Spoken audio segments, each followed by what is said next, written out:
I'm going to just kick it off by saying I'm Lisa Schwartz, and I'm a Community Outreach Program Manager for the Office for Outreach and Engagement. And together with Charlotte Lasasso and Cal Bracken from Boulder County Arts Alliance, and in partnership with the artists we have here tonight, we present Heartwork, Indigenous Perspectives on Social Justice. So I'm going to just quickly introduce, we have Tanea Winder and Natani Nota. Tanea is director of CU Boulder Upward Bound, and it's a unit at CU that serves hundreds of Indigenous youth. And she's also an author, singer, songwriter, poet, educator, and motivational speaker. And Natani Nota is also a completely interdisciplinary artist, and she exhibits an educator, and she exhibits work all over the United States. They're going to share more about themselves in a minute. And they're each going to share a brief presentation about their work, and then they'll have conversation. And then at about 6:30, we'll move to Q&A that I'll moderate. But if you have questions that you want to throw in the chat before that, go ahead. We just won't get to them until we do the Q&A. And we'll also have a feedback form that we'll post in the chat at the end. Right. All right. Well, good evening, everyone. I am Tanea, and I'm going to talk to you a little bit about what practicing Heartwork means for me in terms of social justice and art. Go ahead and go to the next slide. So usually anytime I give a talk, I usually always begin with these questions. And if you get to do a workshop with me in the future, and it's a small group, I usually have everyone in the room with me answer these questions as well, because I think it's really important. These questions are, who am I, what your tribal or community affiliation is. So even if you're non-native, like everybody has a community. It could be the Boulder community, it could be the campus community, anything like that. What you do and what motivates you. So go ahead and do the next slide. So I like to start here because who I am has to do so much with where I come from. So this is a picture of my maternal great-grandmother, one of her sisters, and some of her friends. She's Pyramid Lake Paiute, and this is from the Pyramid Lake Paiute Reservation in Nixon, Nevada. I very much carry my family and my grandmothers with me wherever I go. I believe we all carry our ancestors with us wherever we go, and I like to just acknowledge them whenever I am speaking or just anywhere I go, because they're a big part of who I am. Next slide. So the other part of who I am and my tribal affiliation, so up there in the top left, that's my maternal grandmother. She is Duckwater Shoshone. And below her is her when she's younger in the black and white photo. That's her and my grandpa. He's Pyramid Lake Paiute. And then up above in the middle, that's my mom. She's Pyramid Lake Paiute and Duckwater Shoshone. She actually gave me that picture for the presentation, so we're good there. And next to her is my older sister. She's the first in our family working for her PhD, and she teaches at Simon Fraser University in Burnaby, BC. Below her are my paternal grandparents. So there's my grandpa. He's Black. He's from Louisiana. He moved to the Southwest as soon as he turned 18. Met my grandmother, who is Southern Ute and Danae, and had my father, and that's him. The baby sitting there is my dad. So that's a little bit about where I come from. And then on the next slide, I'm going to talk to you guys about what I do.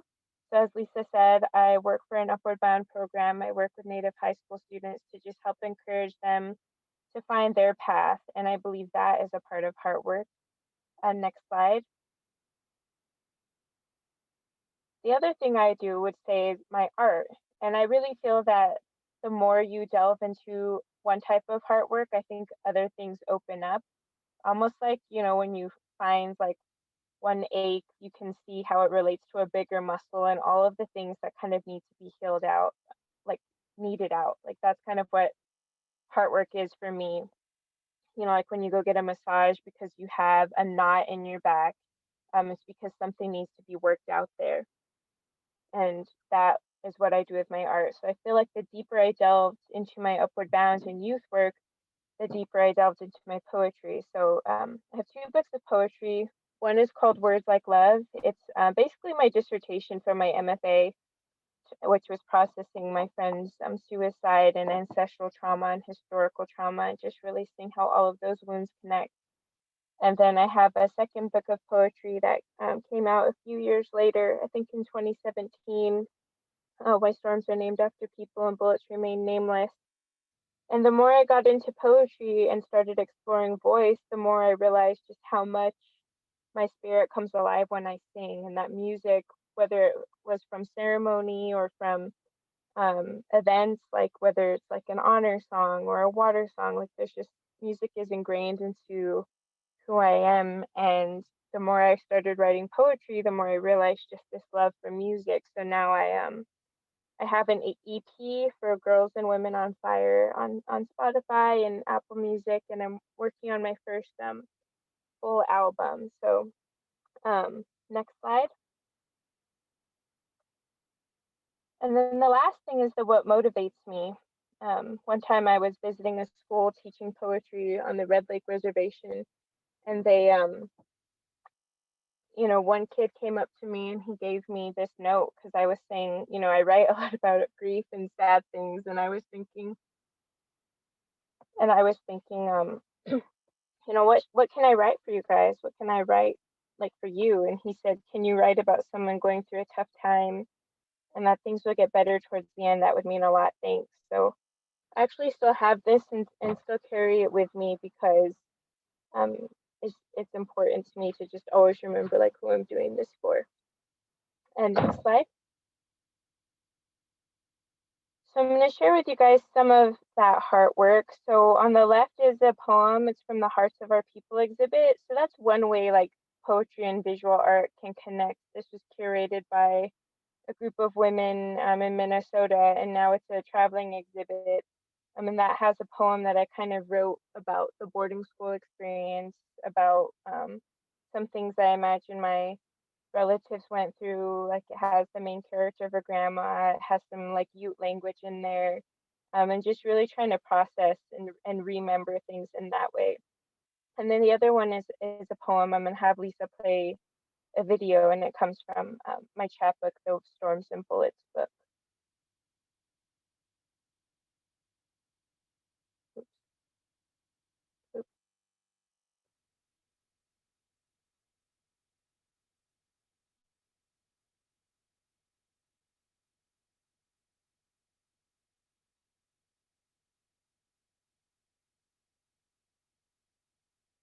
I think because you're muted, Lisa, we can't hear the video.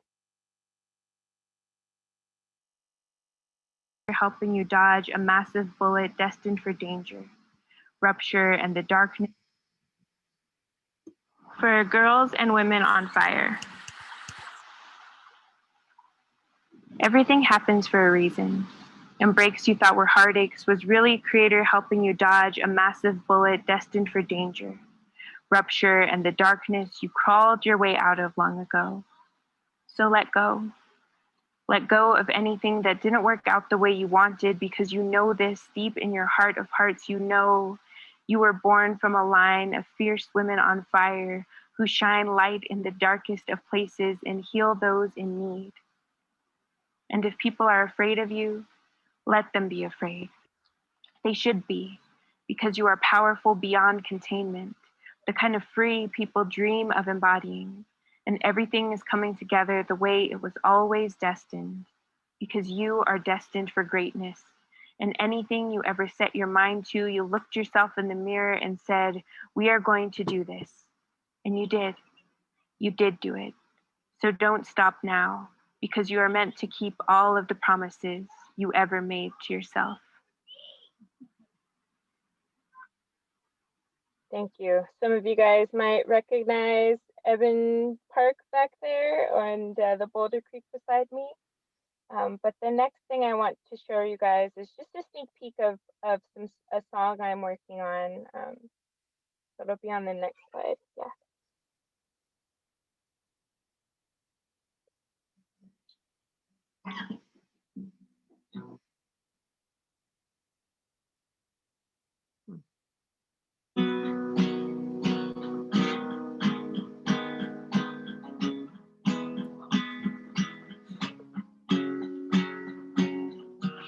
Told me I was brave,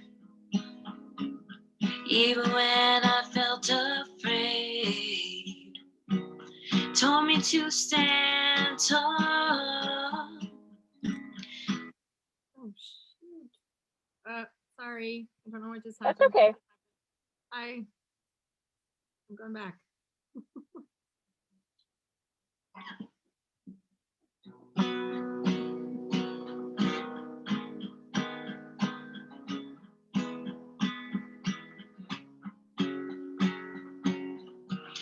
Told me I was brave,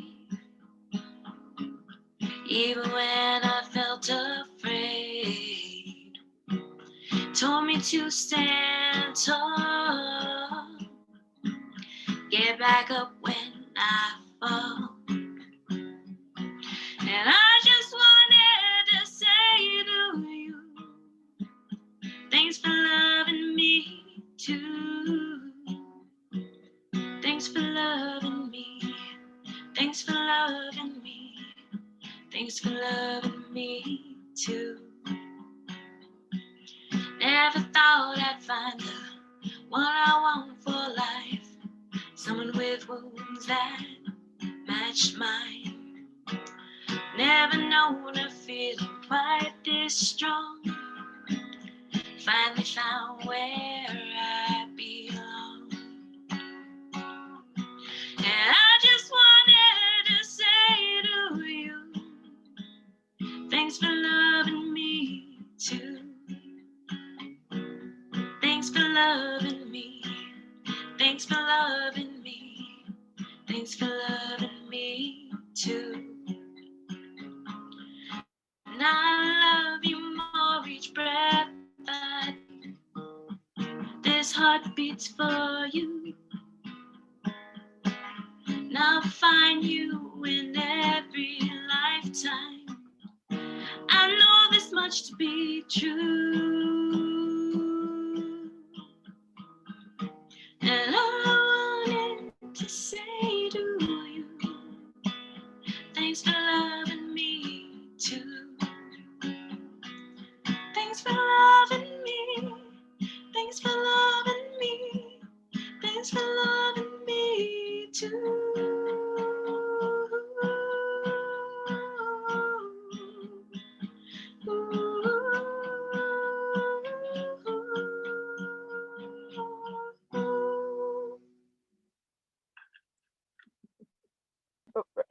By saying, when I think about why poetry and why music, for me, it's about reclaiming narratives. It's about being able to travel time to like run back and rewrite wounds and to find healing and to find power from some of the pain you've survived.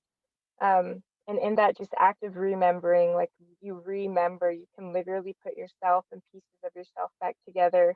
And for me, Heartwork and art allows you to do all of those things. So thank you, Lisa, and I will see you guys in a little bit. All right, hello everybody.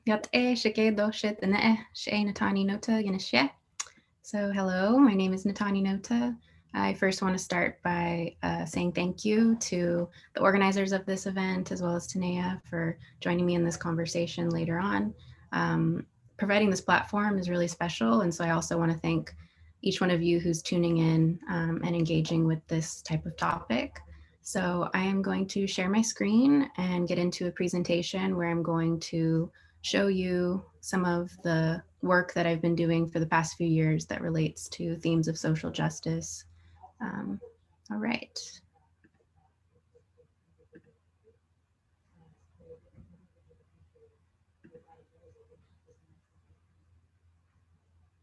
All right. Is everybody able to see that? Maybe a thumbs up if you're able to. Okay. All right, so what I love already, the connections that are happening between me and Danae, is that I like to start my presentations with my family as well, acknowledging where I come from. So on the left-hand side, that's my Grandpa Charlie. On the right-hand side is my Auntie Grace, as well as my Grandma Annie.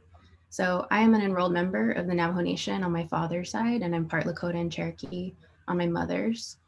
when I make my work, I'm always thinking about my family, and they're the main reason why I've been pushing so hard and hope to make them proud at the end of the day. So in the center there, that image is actually a little baby me with my dad. He's holding me when I was, I guess, what, like 6 months there, something like that. My siblings are also a big part of my life, so I want to acknowledge them and kind of how they've been on this journey with me. The left-hand side is like one of my first art shows in high school. My little brother was with me. And then you go into the center and there he is, grown up, graduating. And then I have my other siblings besides me. And then a more recent, maybe a couple years ago, image of me at another art show. So they've just consistently been my cheerleaders, my champions, and I want to start out that way. So a bit of background about me. So I was born and raised in San Bernardino, California, but I have family that originally is from the Navajo Nation, Window Rock specifically. And then I also have family kind of sprinkled all throughout the Southwest. As that happens over time, family members have moved away and relocated. And so I grew up traveling the Southwest, so I consider that home. And I am currently based in the San Francisco Bay Area. So I have a background in painting and printmaking. And so this is some work that I did before graduate school. Then when I got into a graduate program, I started to think more seriously about the concepts behind why I was making the work that I was making. So I focused on issues that were really near and dear to my heart. And one of them is the missing and murdered Indigenous women.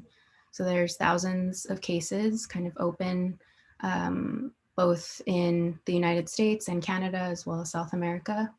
And what I found after doing more research was kind of these trends within the different cases and stories where a lot of the families were actually having to take the search into their own hands because of the lack of response from law enforcement and the government. So I started to make, I started to make work that was responding to that in this kind of abstract way. On the left-hand side, you can see where there's a sculpture hanging, and that is using rope and found driftwood, and it's titled "Drag Me from the River, Thigh and Fetus." So I was thinking about the relationships between, say, mother and child, or just relationships between people in general, and how if somebody's taken away, there's this lasting impact and effect.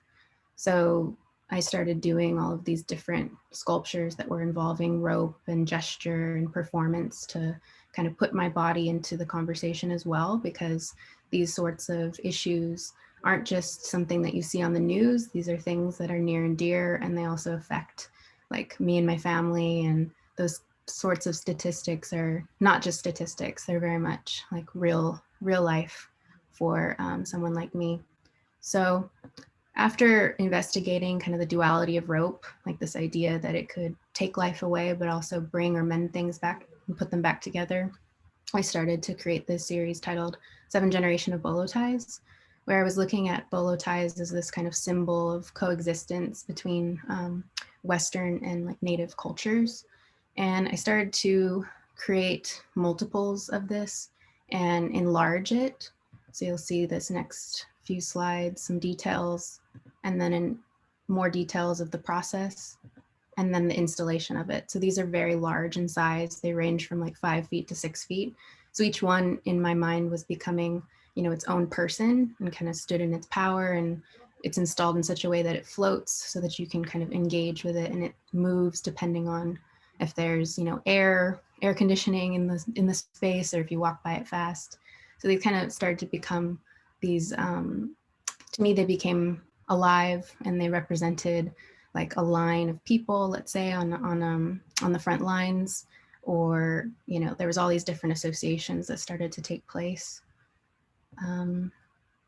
In addition to this, simultaneously, I was working on a series where I was archiving images that were coming out of the Standing Rock events in 2016, 2017. So here's an image, of the response where the military was called in, police were called in, and water protectors were being, sprayed with fire hoses, attacked with dogs, rubber bullets, that sort of thing. And it was really hard to watch this take place. And so I started to think about, how can I use my platform and my ability to make art and kind of counter that narrative or insert a new narrative or just respond, I guess, in general. So I came up with these series of collages where I wanted to take the water protectors out of harm's way.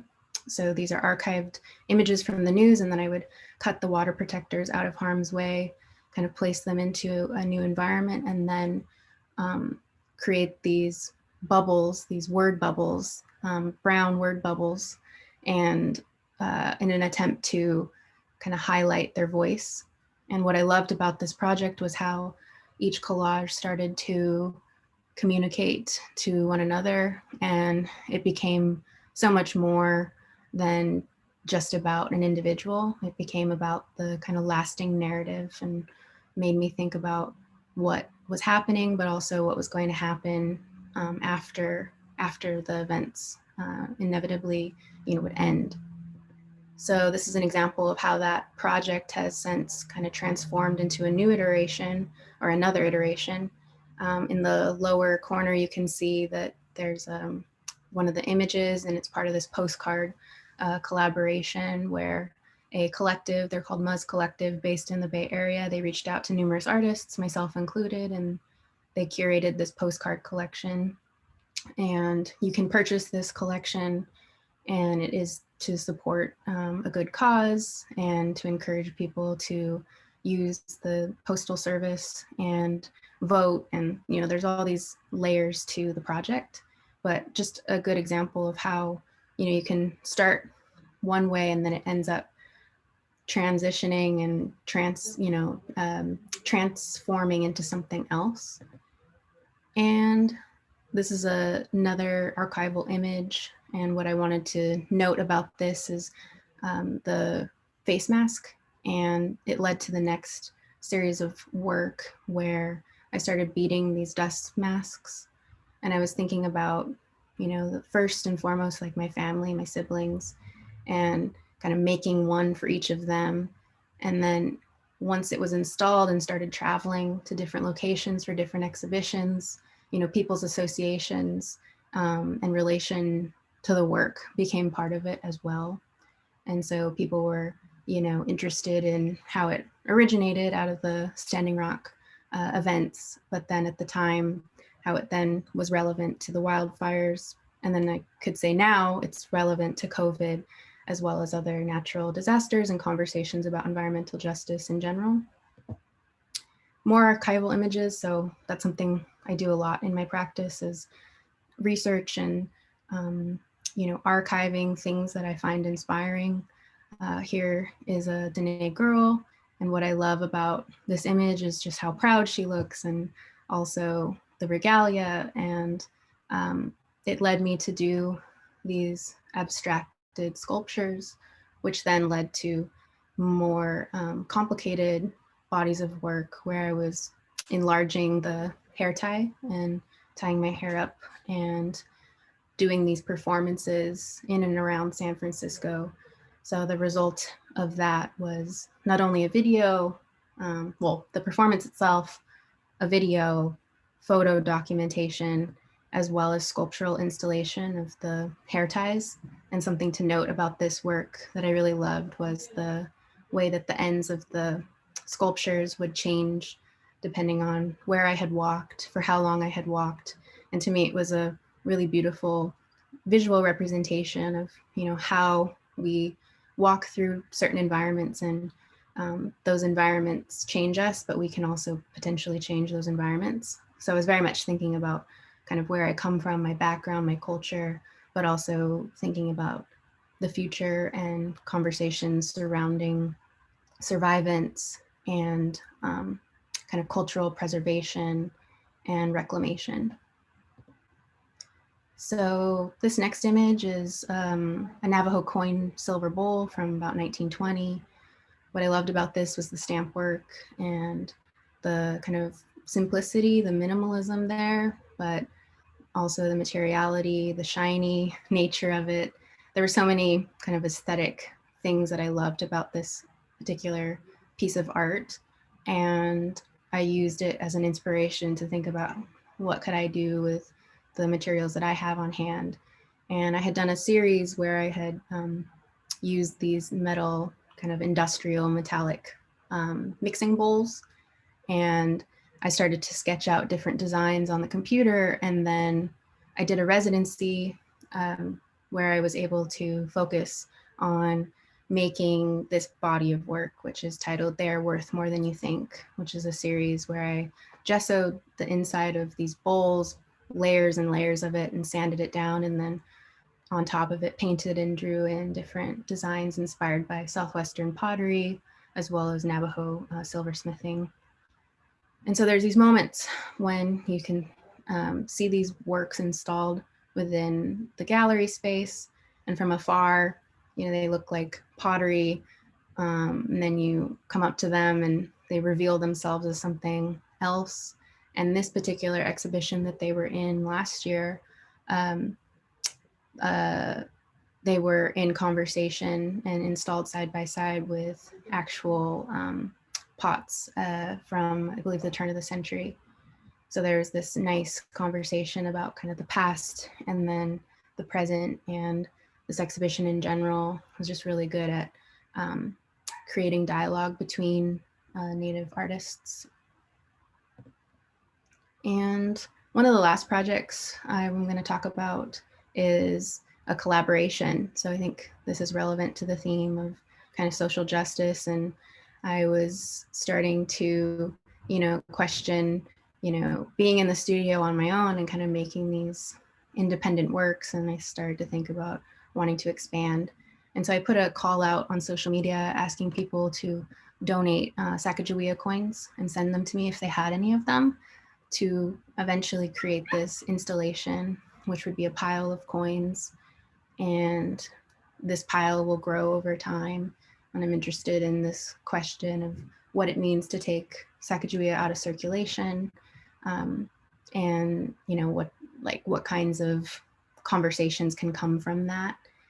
And it's a bit complicated to get into in this particular presentation, kind of all the other associations that I have with this work. But what I really loved about it was its ability to, you know, inspire people to reach out and to start sending me these coins from all over. You know, they're friends, and some of them are people that are acquaintances, some people I actually don't know. So it was really kind of this wonderful archive that I was able to put together of how just a simple post on social media was able to generate kind of such a response. And so this is, I consider this work like ongoing. It's not finished by any means, but I thought it was a good example to include. And one of the last things I want to talk about and include was this little message that somebody sent me, where they said, I was thinking about your voice and the work of what you do within the arts. As an artist and educator, I want to say, continue growing your spirit. There are people you can count on, just like there are those who count on you. Thank you for what you do. So I thought it was very relevant to include something like this to not only speak to kind of this idea of Heartwork, but also to be very vulnerable in the sense that, like, sometimes I even question my own career and if what I'm doing is enough, and if it's having an impact the way that I would want it to. So it's really encouraging when I get these kinds of messages from former students or colleagues or sometimes strangers reaching out and just saying how what I'm doing is important. And so I figured I'd leave it on that note, this idea of collaboration being, you know, necessary for social justice to take place, and that Heartwork is at the core of Heartwork is your family and the people you love and care about, and this idea of like a future and to continue to keep doing what you're doing. So those are my kind of last words.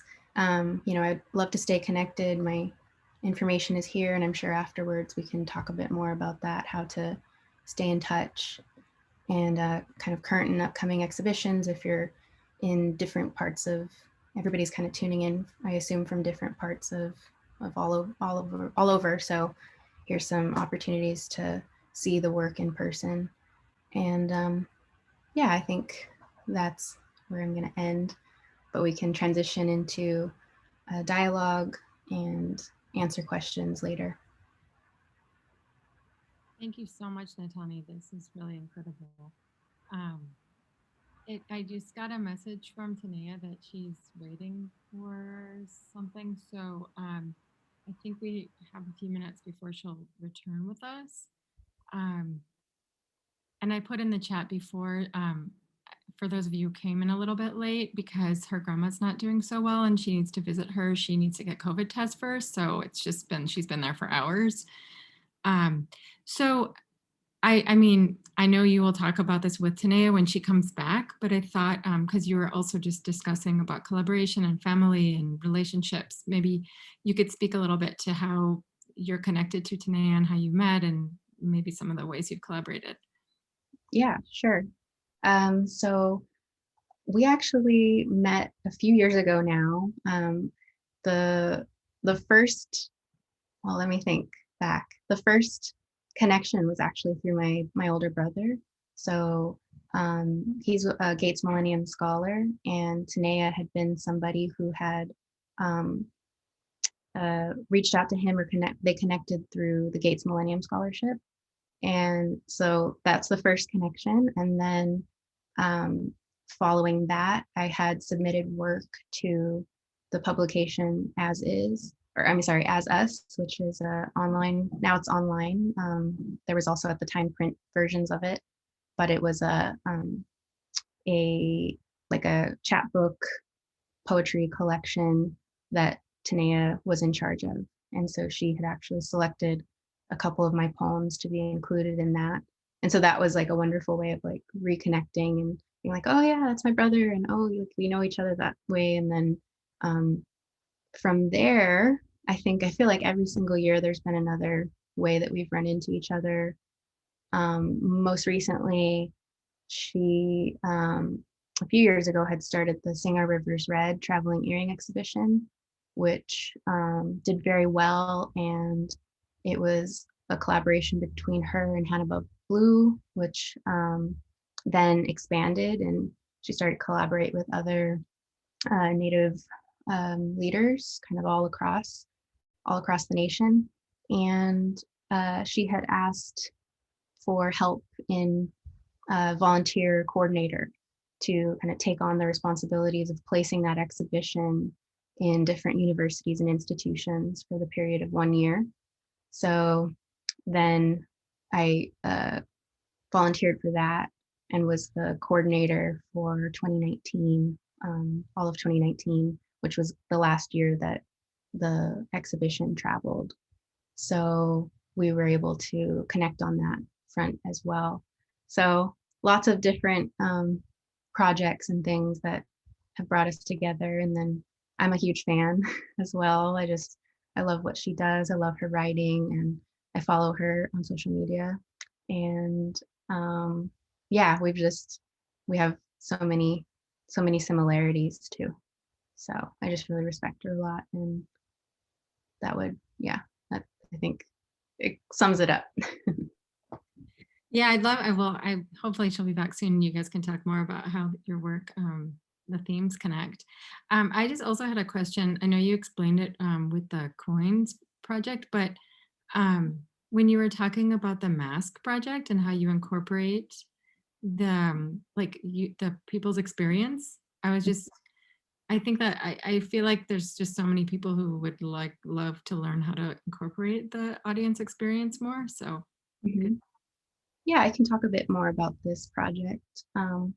So making the disposable sacred, again, it was in response to what I was seeing happening at Standing Rock and all the different kind of creative ways that people were protecting themselves. So just not just masks, but bandanas, and just sometimes I would see like plastic bags, just different ways to protect themselves kind of mid attack at times.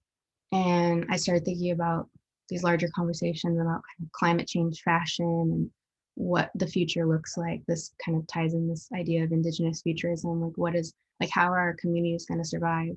I mean, historically, we've been through a lot over the years, and we have survived. And so what would that look like? And this is just my own kind of visual interpretation of that. What I love about this project is the materiality, where the dust mask is a felt, and in beadwork for earrings and like regalia and things, I also use felt. I think a lot of beaders do.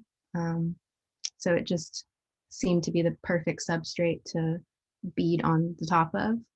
But something that came up when I was, making this work and then installing it and having people respond to it was kind of this, question of its functionality, right? Once you bead it, you're piercing the felt, and then it becomes less functional. But to begin with, it's just a dust mask. It's not meant to protect you from kind of these like larger chemical warfare sorts of situations and scenarios. So it's kind of this like, conversation that took place between me and a visitor. Let's say I was at the opening and people would come up and ask questions. But when I was installing it, I was thinking about people's engagement with the work too. So I chose to install it in such a way where they're floating in the space, and you can walk behind them, and in other situations you can walk completely around them. And so there were some people that were actually, kind of positioning themselves behind the mask and then taking a picture, which I thought was really interesting, that engagement where they were kind of virtually trying them on and then sharing it. And I found that quite interesting. And then again, to reiterate just the general response to the work over time. So when I first made the work, I was present for most of those conversations. It was in my studio, sharing it with my colleagues, and then I was able to advocate for the work and talk about this is what I was thinking about. But then the second you put the work out into the world and it's in an exhibition, you're not always there to talk about the work. So I would get some responses. Some people would email me or reach out to me outside of school or the gallery, and just be interested, and talked about how to them it felt like so relevant to the times, and it really made them think about their position in all of this, and what would they do in the event of the apocalypse, or in the event of an evacuation, or in the event where they do put themselves on the front lines of some cause that they care about. So it's very charged political work, but it's also very quiet in a way. And I quite like that. So I could talk about it on and on and on. I think I'll leave it there, but the general response has been very, very positive, very interested, and just aesthetically, there's that too, where to me it was just beautiful material. I'm very much into the inclusion of traditional or indigenous materials, and that in conversation with non-indigenous or industrial made materials, and it leads to conversations about coexistence, and then for this dialogue, potentially conversations about allyship and what that looks like. So yeah, I think for this presentation, I selected projects that I felt were relevant to these topics. And so some of the other projects that are happening behind the scenes and are upcoming, okay, so there's a few different things. I'm someone who does quite a few different projects at once. And so this year, in the next 6 months to a year, I'm going to be working at the Kala Art Institute, which is here in Berkeley. And it's a printmaking facility. And there's 2 projects that I propose to work on, which deal with themes of environmental justice, such as land acknowledgement. And so there's a few different posters that I'm planning to create and place in different parts of not just my environment, but also send them to collaborators, and they're going to place them in every one of the states in the US. And to me, it's this idea of kind of the reversal of westward expansion. So I just happen to be out here on the West Coast, and I'm going to start sending the posters back to the East Coast. And so it's going to be this combination, right? It's going to be the poster, that's one thing, art object. Then it's going to be the collaboration, sending it to people. And then the third part of it is going to be the documentation. So it'll be those posters placed in different environments and photographed. So the photograph will become part of the eventual installation. So it's kind of this multi-part process, which I think is what we're all doing in a way, right? Like when you want results, it doesn't just happen overnight, and things like social justice and human rights and acknowledgement don't just happen overnight. They happen through things like this, right? They happen through education and sharing and being vulnerable and having difficult conversations, but also being able to relate to one another. And so that's what I really love about Tanea's work and your work, is that you put so much of yourself into your poems, and you put such beautiful language to things, to feelings that I could relate to, and I think many people can relate to. You don't just have to be Native to feel some of those same feelings, right? Because that's how we're connected at the end of the day, is through love, is through our relationships to one another, to our families. I think we can all agree that that is what brings us together at the end of the day. So just another similarity of, how we're both working within our communities, and but just in these kind of slightly different ways, but that there's overlap there. Yeah, definitely. I think she just went to get the test. Did she send that to you too? Yeah.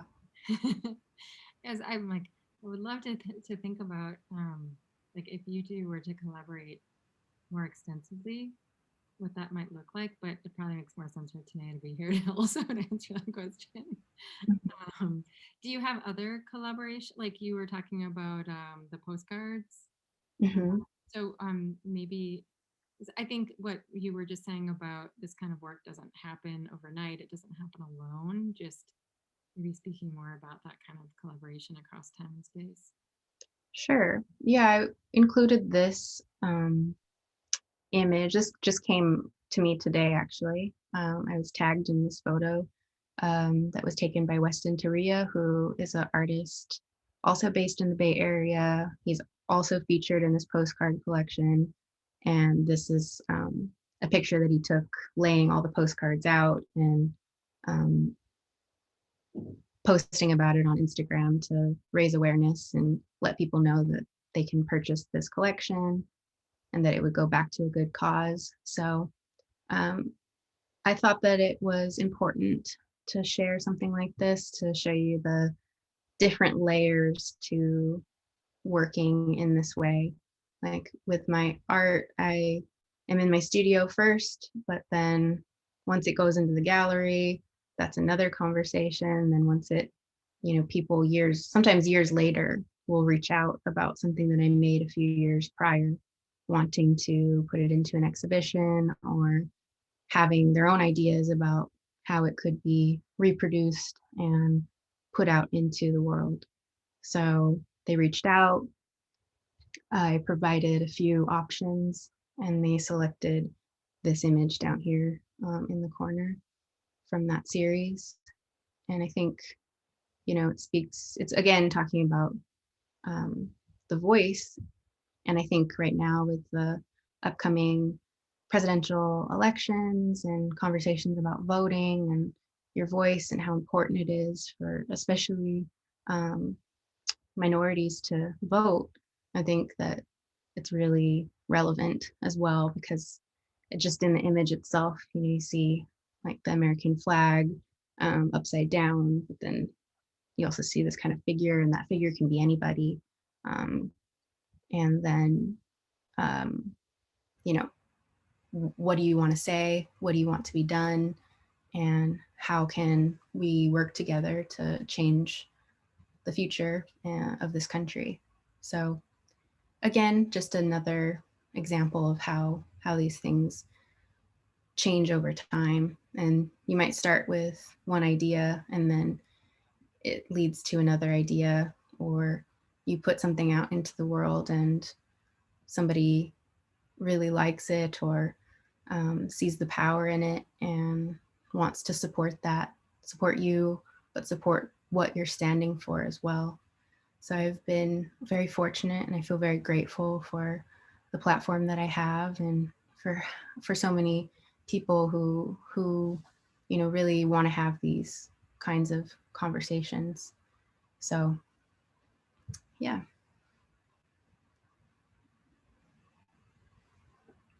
Great. I think Tanea is back. Yeah. And we can talk a bit more about, we have a few questions written down that we can reference. So I think we covered the first one, which was how does your positionality, identity, etc. shape your work as an artist?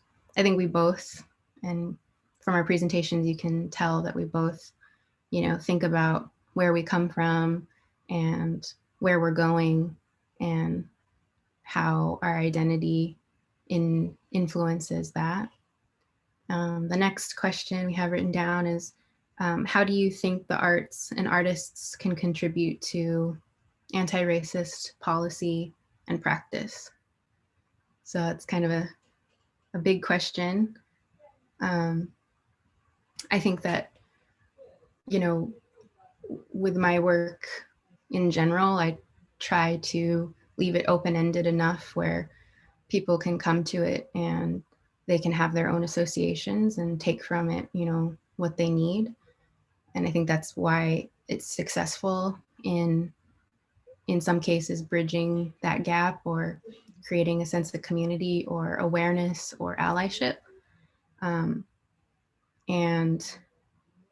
I think that, racism has been how America was founded, and it's very much an issue that is being brought to the forefront in our current, with our current administration.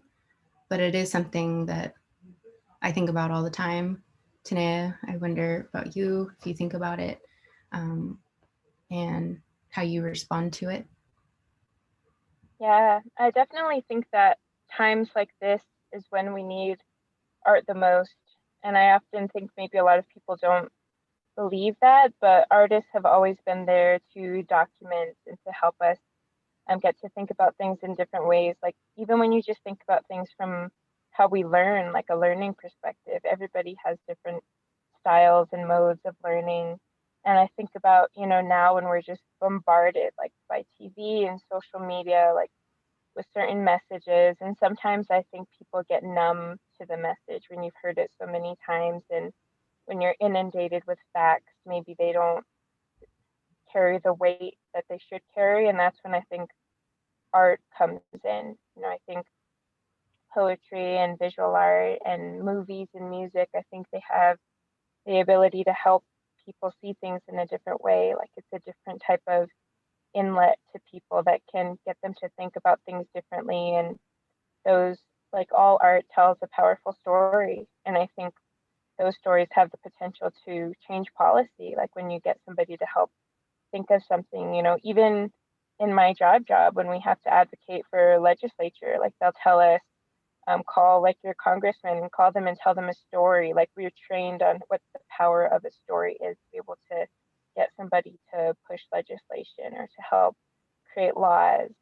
And I think art has this ability to do it like for everybody. I feel like there's no classism in art. I think it doesn't matter your background. It doesn't matter how much money you have or your education level. I think all art has the ability to impact somebody's heart, and I think help change people's mind. And I think some of the best artists I know, like including yourself, I think they know that intrinsically, and they take responsibility and care with that power, because I think it can also be abused as well. Mm-hmm. Yeah, I think a lot about accessibility as well. So kind of going back to these themes of coexistence and conversations, dialogues that need to take place around issues of racism and social justice and even love,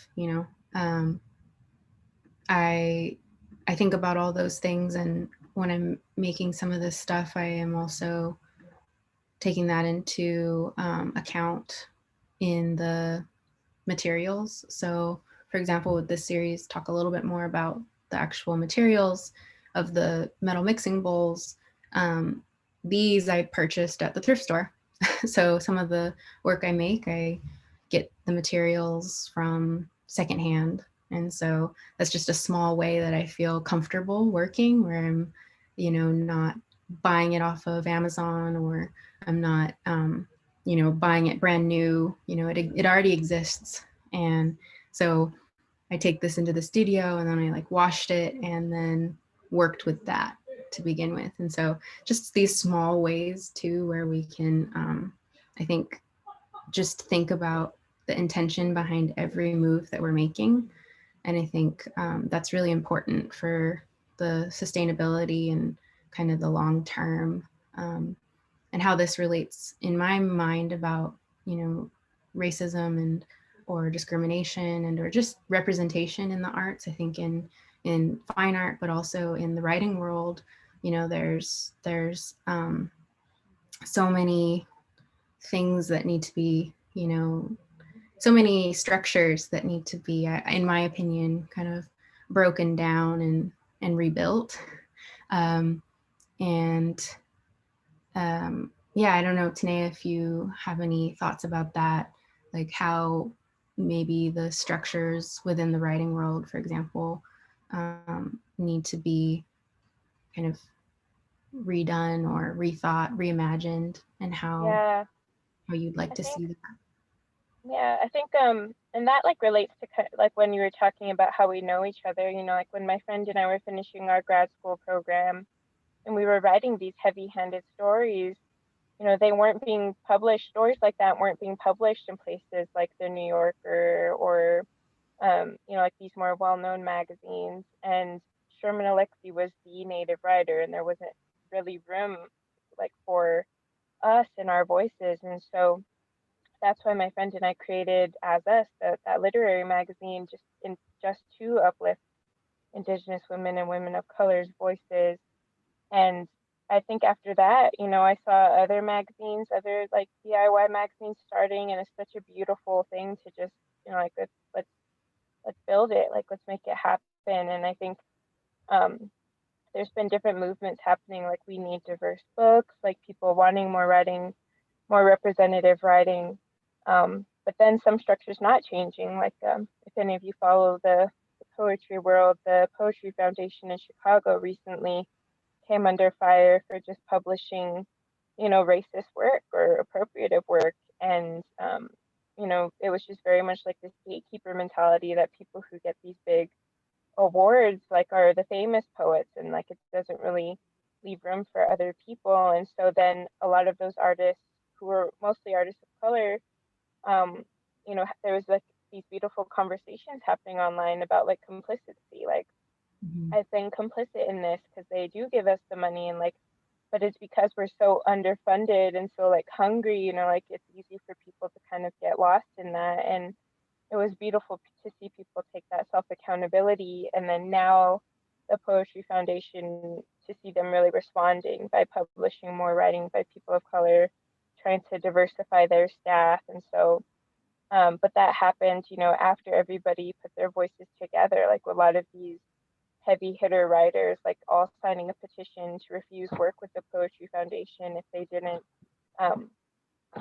have some accountability. And so I think some of those things still exist. And I've seen just in this week, I've seen another Indigenous poet. I think she's doing her MFA in the Bay Area as well, but she just started a Kickstarter to start her own publishing press to publish Indigenous writers. And it's really beautiful just to see people like reclaiming that space, like not waiting until somebody gives it to them, but let's just create it for ourselves. Mm-hmm. Yeah, I mean, that brings up the conversation about, accessibility again. So how we can use the different channels out there to get the word out and or just to make our own, take up space and then make our own opinions heard. So through social media, I find that, to be a tricky platform. Sometimes it can be overwhelming and you can kind of get inundated or caught up in all of that. But we're also living in a time where something like this, right, virtual dialogues can happen. All of this is essentially free. I mean, I think the, needing access to internet and those sorts of things in certain communities is something to be aware of, that not everybody can engage, but that more people can engage now than maybe in the past as well is something that I think a lot about. And just the reach, how can you reach the people that you want to reach, and in what ways? So I struggle with that especially with fine art, because it sometimes can be alienating, or sometimes it's just not in your location. And then especially with the times of everything being shut down and things are starting to slowly open up here in the Bay Area, and you can say make an appointment to go to an exhibition and see the work in person, which I think is good, because experiencing it in person there's nothing like it. Some of these images don't do the work justice, and you do need that experience and being in the space with the work.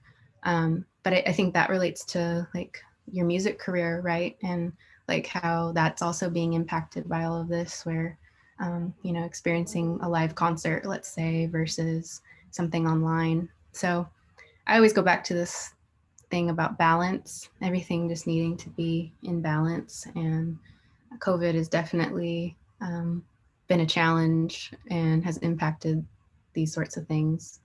But social media, yeah. What are your thoughts on social media or just online platforms in general?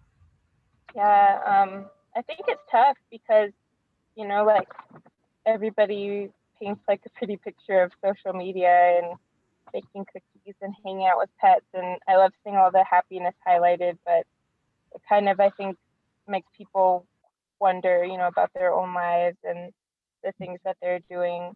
And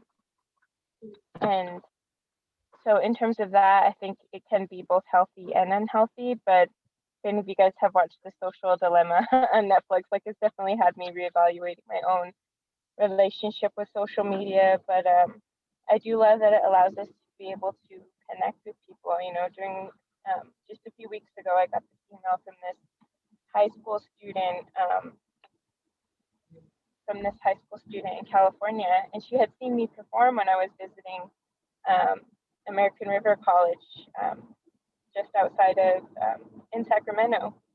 And she had said she watched me and this other artist, Frank Juan, perform in person when she was a little girl, and now she's in high school and she's in the speech and debate club. And she asked if I could come just talk about that Sing the Rivers Red exhibit and poetry. And I just thought, wow, like you never know, like when you're performing in person, the impact you can have on one person and how they carry those experiences. And for me, I think it's just hoping that the work gets to the right people. When I perform, whether it's 10 people or 100 people, like I'll just give the same kind of performance. And I always just say a little prayer, like I hope at least one person's affected by what I have to say.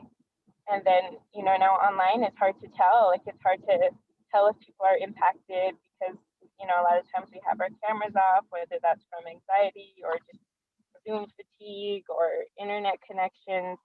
But I think so that's been some of the challenges, just trying to connect like in that virtual world and hope, yeah. And I would just say like it's different. I know like before the pandemic, I feel like, I was traveling every weekend and I was just definitely getting exhausted and just like not really enjoying my art practice as much and probably definitely taking it for granted. And now, I was just thinking if I ever get to travel to a community again and like just speak and perform, like I'm never gonna take it for granted because that connection is just so important.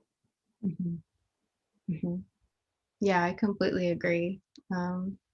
The impact that we're having in even with something like this, with all the participants, I hope that everybody's able to take at least one thing away. And, I was just doing a curator walkthrough of an exhibition here in Berkeley, the Berkeley Art Center, and I was talking about how, I hope that everybody is able to, go and do more research into some of the topics and things that they see within the exhibition. And so I would just say that to everybody who's tuned in right now is like, if any of these things kind of sparked an interest or you want to know more, reaching out is important. And also just looking things up, right? Looking up the histories, look up where what native land are you living on, or look up some of these kind of key historical moments in time, and look up, for voting, let's say, look up where you can go and vote. And yeah, I think the going back to the impact, right? I think that I'm always humbled when I have students or former colleagues or professors or somebody who is a complete stranger to me, but who has experienced some part of my practice reach out. And when they reach out, that's the fuel that I need to continue to keep going. Because sometimes it can be a hard or a lonely place to navigate when you are kind of putting so much of yourself into your work, and then that constantly being put out into the world and then critiqued, right? Social media might be being critiqued, but also people can sometimes be harsh when you put yourself out there. But you just keep putting yourself out there is my motto, is just keep trying and keep, especially if you're trying to do something positive that's impacting the world in a really good way, that you just keep trying. And it is slowly but surely, some of the things that we are fighting for will be acknowledged. And yeah, I think the last question, I'm also going to check in, Lisa, about timing. Do we have time for one other question before we kind of open it up to everybody who's still logged in? Well, we only have 5 minutes left. I didn't want to interrupt you because Okay. Danae for so much time, but I was asking folks in the chat if they had questions. Yeah, We that would just be take nice. a minute now to see if anybody has a question. Yeah. And you can just unmute yourself or raise your hand. Or... Yeah.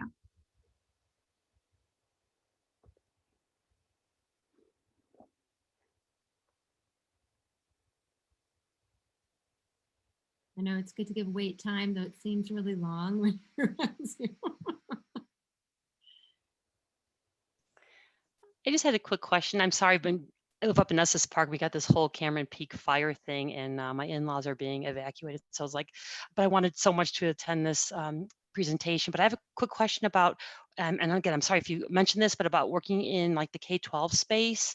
Did you speak to like points of how you engage with them, or ways that you could maybe encourage, people that do outreach work to bring in the arts piece, to help find the voice for the young people that you work with? So I can speak quickly to that. I have predominantly taught like college level art classes, but I I'm very much interested in doing more with youth. I have done some performances in the past where I've engaged with students and like younger kind of K through 12 age students. And I think that they're actually sometimes the best audience and sometimes the best participants because their hearts are just so open. They're so open-minded. And I think that when you are talking about these kinds of things, they're very interested and insightful and perceptive. So whenever I do encounter like a young person who is engaged and interested, and I just encourage them, I encourage them to always ask questions about what's going on around them, and to not be afraid of, sounding stupid. I think that's one of the main things. Like even when I was growing up, I was always afraid of sounding like I didn't know what I was talking about, or sounding like I, yeah, was stupid. And I think kids experience that too, where, they're afraid sometimes to speak up. And I think that society tends to, slowly kind of take away that autonomy, especially for young girls, feeling like we need to kind of shrink ourselves or be quiet, or kind of let other people do the talking for us. So I don't know if that really like speaks exactly to what you're talking about, but just these ways of engagement. And my go-to is to always encourage them to ask questions, and remind them that there are future leaders, that they're the ones that are going to move forward with um, the the world. And I hope that that they do that and are not afraid to fight for what they believe in. Thank you.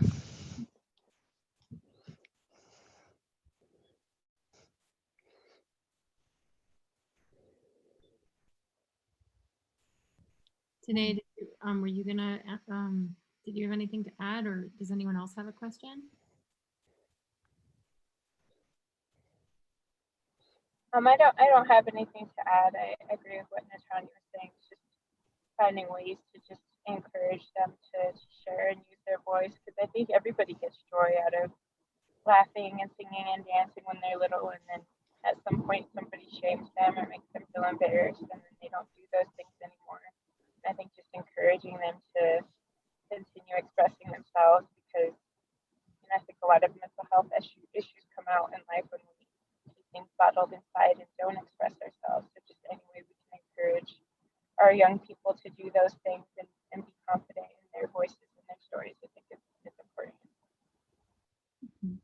And then one other thing to add to that would just be about curriculum in general, and taking some of the responsibility as an educator, and how you're structuring your courses, and what's the content, and are you including, a diverse body of people? Are you having, say, for example, when it comes to Indigenous issues or community or history, are you reaching out to collaborators and having leaders from that community come in to the classroom? And even now virtually you can do that pretty easily. So how are you engaging and changing your curriculum to start to accommodate these kinds of conversations? So I think it's, in part on the student, but also very much so about the kinds of structures. And so just being inclusive, and having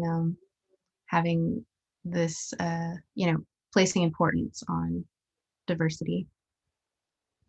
Yeah, just to second that with a quick story is one of the guys who works at Google and their Native American support group here in Boulder, he's non-native, he's an ally, but he said when he grew up in New York City that the teachers brought in these Indigenous hoop dancers, and they talked about their history and where they came from. And that's why now as an adult, he's an ally, because that experience, that performance, that Heartwork, like it stuck with him, and he was just finding ways to help support however he can. So I think the more seeds we can plant, like the more beautiful, like they'll grow in the world.